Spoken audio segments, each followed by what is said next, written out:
This is an excerpt from podcast 114, and it's worth remembering exactly what Lee Admiraal stands for.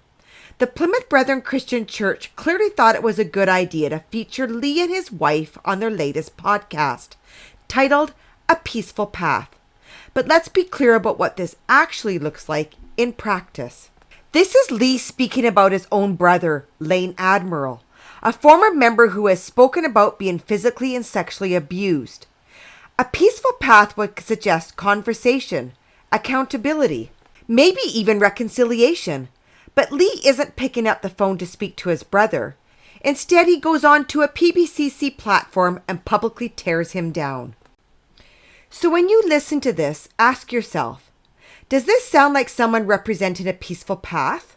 Or does it sound like the PBCC reacting to uncomfortable truths by attacking those who speak out? At some point, you would think there'd be a shift, a willingness to actually engage with those coming forward. But instead, it's the same pattern: defensiveness, denial, and going after the critics. They just don't seem to know when to stop or when to start actually dealing with what's being said. Stay tuned for a more in-depth look into the Admiraal family on an upcoming podcast. I'm gonna move forward. We talked about how we wanted to talk about Myles and Lee Admiraal in a situation that they were involved in. This is a few years ago.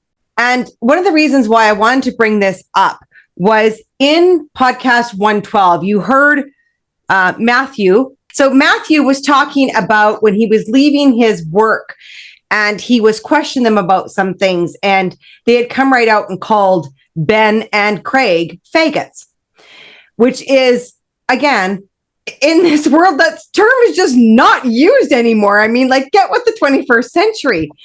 And the reason why I wanted to bring up this Lee and Myles Admiraal court case that went on was that was exactly what happened how many years ago. And so if you see that a term that was used how many years ago, and they apologized for this, I'm going to bring up the court case here, it still is happening. It's still a term that is still used today.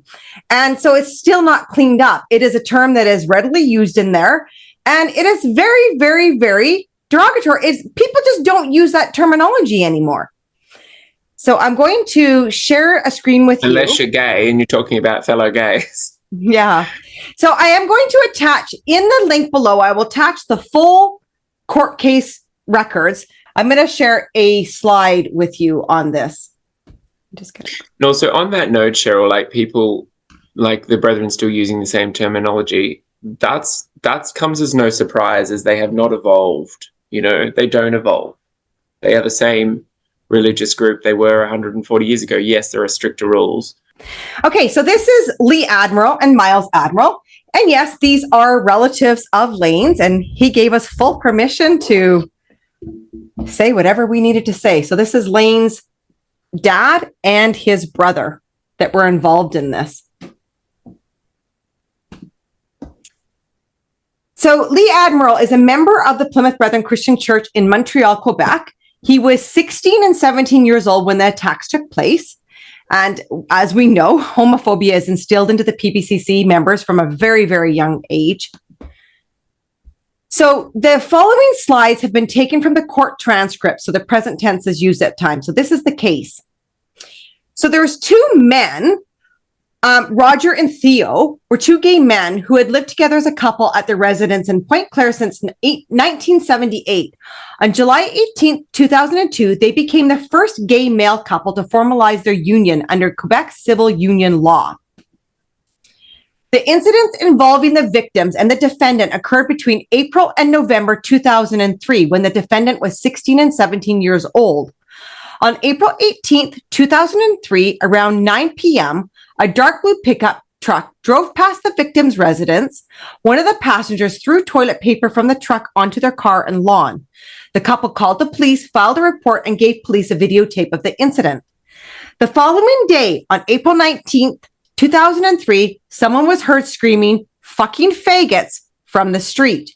When one of the victims looked outside, he saw the same dark blue pickup truck speeding away, tires screeching. On November 10th, 2003, around 11:30 p.m., so almost midnight, the blue pickup truck drove by again.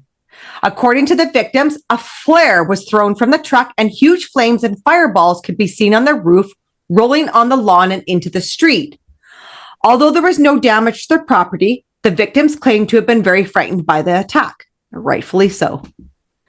On November 21st, 2003, as the victims were driving home, they stopped at a convenience store and noticed the same blue pickup truck and a group of young people who had stopped to buy some beer. When the victims drove away, they were followed to their driveway and insults such as fucking faggots were yelled at them from the truck. Incensed, the victims decided to get back into the car, follow the truck, and finally identify the culprits. The truck turned onto a street called Broadview and drove into the parking lot of a community church. The victims stopped their car, effectively blocking the truck's way. The defendant got out of the truck and approached the victim's car. When the victim refused to move or open the window, the defendant repeatedly banged on the window, trying to open the car door and threatened to strike one of the victims with his fist. The victims heard the defendant say that he would rather break his fucking face than break his fist on the window. Then they dialed 911 from the car and the defendant ran away. The victims claim to continue to live in constant fear for their safety. They no longer listen to music, they have trouble sleeping, and are constantly afraid of what might happen next. The couple has even canceled plans to travel together so as not to leave their home unattended. More particularly, Roger testified that the events caused him to relive the profound trauma of accepting his homosexuality, and that is still something he is trying to deal with help from his psychologist.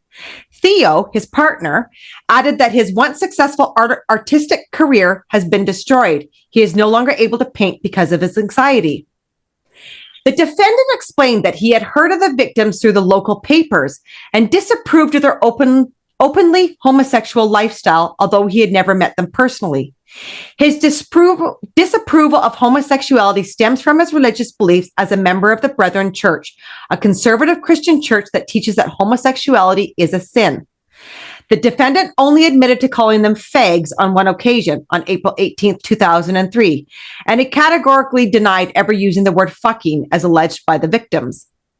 He also denied throwing a flare at the victim's property and claimed it was merely a firecracker with a small stick. He explained that there was no fire, only sparks, and all it did was go bang. He explained that it was late at night and that he was probably just trying to show off in front of his friends.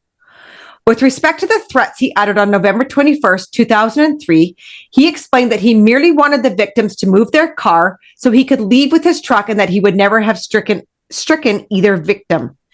Regarding his education, he claimed that although his father had told him that homosexuality is legal in Canada, he could not recall whether he had been told that homosexuals have rights or that discrimination and harassment based on sexual orientation are prohibited. I'm going to reread that again for you listeners.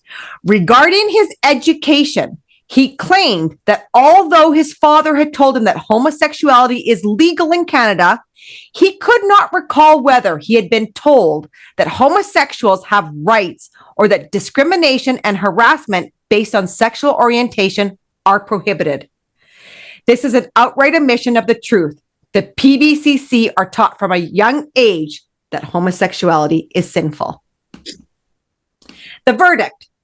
There is no doubt, given the facts established, that the damages caused by the defendant's actions were unlawful and intentional within the meaning of Section 49 of the Charter.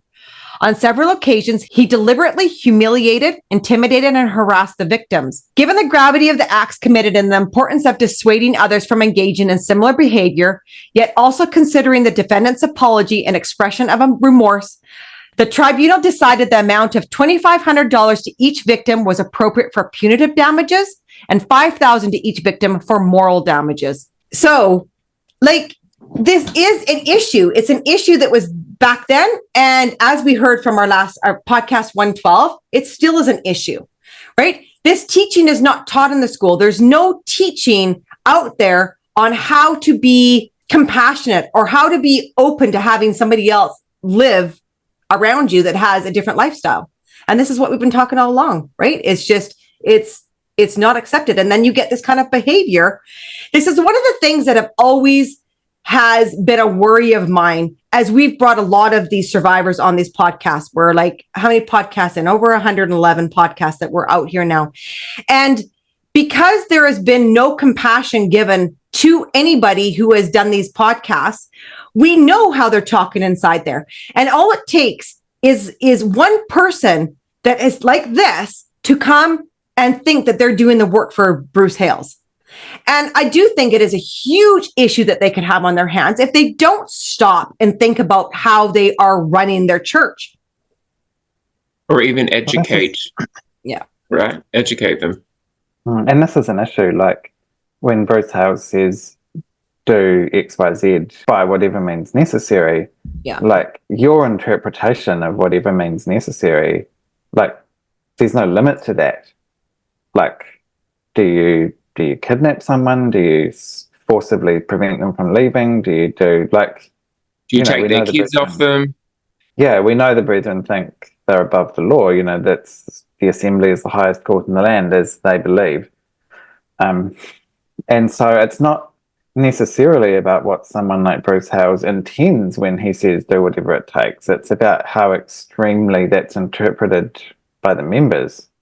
Here is a reminder of the arrogance and hatred of young Plymouth Brethren Christian Church brothers for anyone who differs from the PBCC's straight, white, and wealthy worldview. But the material that these individual members have produced in the political arena has been very similar in Australia, New Zealand, Canada, even in the USA. As the Brethren have become politically more visible, Four Corners has been approached by former members concerned that the real story of the sect's family values isn't being told. Get out of here, I'll boot the whole thing over. Four Corners set out to uncover that story, but it wasn't easy. The Brethren wouldn't be interviewed, and their attitude to being filmed is hostile, as we discovered when we were quietly filming in a public Perth street. We just realised that you're a camera crew, so we're just giving you crap. Okay. So who called you up here? Who called you up here? You opposers? Are you supporters? Supporters of what? Hey, just by the way, I'll just warn you in 5 minutes, if you don't get off... Have you got a fear of the government of God? Are you believers? You're threatening us? We are not threatening Are you. you believers? We are not threatening you. You are threatening us. No, we're not threatening you. Yes, you are. What are you doing here, you poor cunt? Yes, you are. Do you what believe way in we're God? threatening you? Do you believe in God? Get a Do you real job. believe in Earn a Yes, I wage, do. mate. I do believe in God. Waste your fuel, mate. Poor cunts. The Brethren's leaders wouldn't appear on this programme, nor would they allow any families within the church to be filmed or interviewed.